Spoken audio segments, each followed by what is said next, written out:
Hello everyone, কেমন আছো তোমরা সকলে? আশা করি তোমরা সকলে ভালো আছো। আজকে একটা নতুন ব্লগে সকলকে স্বাগত জানাই। মাম্পুকে সকালবেলা স্ক্রিন টাইম দিই না, তার জন্য বিভিন্ন সময় বিভিন্ন খেলনা নিয়ে ওকে খেলতে বসিয়ে দিই। আজকে ওকে সব রকম রং পেন্সিল বের করে দিয়েছি, ওকে বলেছি আঁকতে।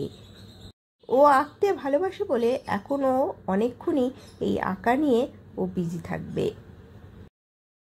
তোমার হাতে কটা পেন্সিল মাম্মা? তিনখানে পেন্সিল নিয়ে আঁকছো একসঙ্গে? আঁকো। আচ্ছা, এ বাবা, সব ফেলে দিল। এর একটা স্বভাব হয়েছে খুব ছুঁড়ে ছাড়ে ফেলে দেওয়া। দেখো সব ফেলে দিল। কেন ফেললে তুমি? কেন ফেললে? আবার আরেকটা, একটা ছেড়ে আরেকটা, একটা ফেলে দিয়ে আরেকটা ধরবে। উফ, এর বদমাইশি যেন দিন দিন বাড়ছে। এই মাম্মা, ওই দেখো সব বের করে ফেলে দিল। আজকে একটু সময় পেয়েছি, তাই ঠিক করেছি আমি আর মা দুজনে একটু বেরোবো। মাম্পুকে খাওয়া দাওয়া করিয়ে দিয়ে পূর্ণিমাদির কাছে রেখে দিয়েই দুজন বেরোবো। আমি আর মা বেরিয়ে পড়েছি। ভাই আর পূর্ণিমাদির কাছে মাম্পু রয়েছে। আমরা ফার্স্টে এসেছি লেক মলের উল্টো দিকে জাভেদ হাবিবের সেলুনে। আমি করাচ্ছি ড্যান্ড্রফ ট্রিটমেন্ট, হেয়ার কাটিংও করাবো আজকে। আর মা ওইদিকে হেয়ার কালার করাচ্ছে। আমি খুব পরিমাণেই ড্যান্ড্রফের সমস্যা নিয়ে ভুগি, তাই ড্যান্ড্রফ ট্রিটমেন্টটা আমি মাঝে মাঝে করিয়ে থাকি। ওনারা আমাকে কফি প্রোভাইড করে দিয়ে গেছেন। কফিটা খেতে বেশ ভালো ছিল। ড্যান্ড্রফ ট্রিটমেন্ট হওয়ার পর আমার এখন হেয়ার স্পা হচ্ছে। ওনারা আমাকে বলল আমার চুলের অবস্থা বেশ খারাপ হয়ে গেছে, তাই হেয়ার স্পাটা খুব দরকার আমার চুলের জন্য। আমি খুব একটা পার্লারে আসি না, কারণ সময় পাই না। তো আজ যখন এসেছিস তখন হেয়ার কাটিংও করিয়ে নিয়েছি। পুজো প্রায় এসে গেছে বললেই চলে, তাই জন্য পার্লারে যখন এসেছি সবগুলো একসঙ্গে করিয়ে নিলাম। আমার হেয়ার কাটিংটা কেমন হয়েছে আমাকে জানিও। আমরা পার্লার থেকে বেরিয়ে পড়েছি। এবারে আমরা যাব লেক মলে। লেক মলে যখন এত কাছাকাছি এসেছি, ভাবলাম একবার লেক মলে ঘুরে যাই। ওইদিকে মাম্পুকে নিয়ে আসার জন্য ভাই আর আদিত্যকে ফোন করে দিয়েছি। মাম্পুকে যতক্ষণ নিয়ে আসছে আমরা চলো ততক্ষণ একটু লেক মলটা ঘুরে নিই। পুজো আসছে বলে লেক মলে দেখলাম বেশ ভিড় আছে। মানুষজন তো পুজোর শপিং অলরেডি শুরু করে দিয়েছে। 8 বাজারে এসে দেখলাম এখানে পুজোর স্টক অলরেডি চলে এসেছে, আর জামাকাপড়ের কোয়ালিটিগুলোও ছিল বেশ ভালো। তাই আমি ঠিক করলাম আমিও নিজের পুজোর শপিং স্টার্ট করে দিই। তারই মধ্যে মাম্পুকে নিয়ে ভাই আর আদিত্য চলে এসেছিল। আমরা যখন বাড়ি থেকে বেরিয়েছিলাম তখন মাম্পু ঘুমোচ্ছিল, আর বাবা আর মামার সঙ্গে এখানে এসে আমাকে আর মাকে দেখতে পেয়ে ও তো পুরোপুরি অবাক। বাবার কোল থেকে নেমে তাই দৌড়ে এসে মায়ের কোলে উঠে পড়েছে। এবার চলো জেন্টস সেকশনের দিকে যাওয়া যাক। স্মার্ট বাজারে দেখলাম মেন কালেকশনও বেশ ভালো আছে।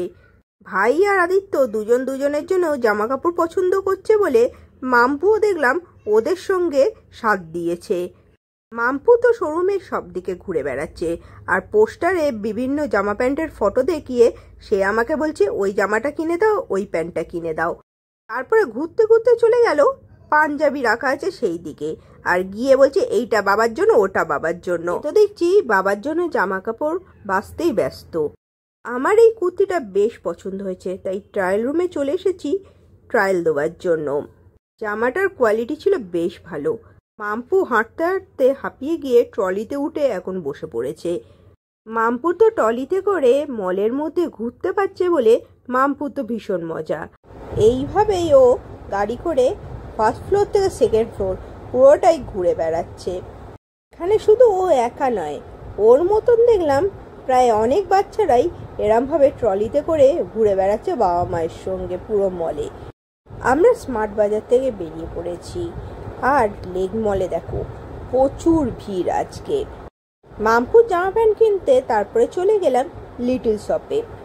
আমি বেশিরভাগ মাম্পুর জামা প্যান্ট লিটল শপ থেকে কিনে থাকি, কারণ ওর কোয়ালিটি বেশ ভালো থাকে। সবকিছু শপিং শেষ করে আমরা এগিয়ে চললাম বাড়ির পথের দিকে। মাঝে দাঁড়ালাম হাজরাতে। এতক্ষণ মলে ঘোরাঘুরি করার পর আমাদের বেশ খিদে পেয়ে গেছিল, তাই চলে এসেছিলাম হাজরা মোড়ে বিরিয়ানি কেনার জন্য, আর সঙ্গে নিয়েছিলাম কাবাবও। সেখানে তো একসঙ্গে এক প্লেটের মধ্যে 16খানা কাবাবের পিস প্রোভাইড করা হয়েছিল।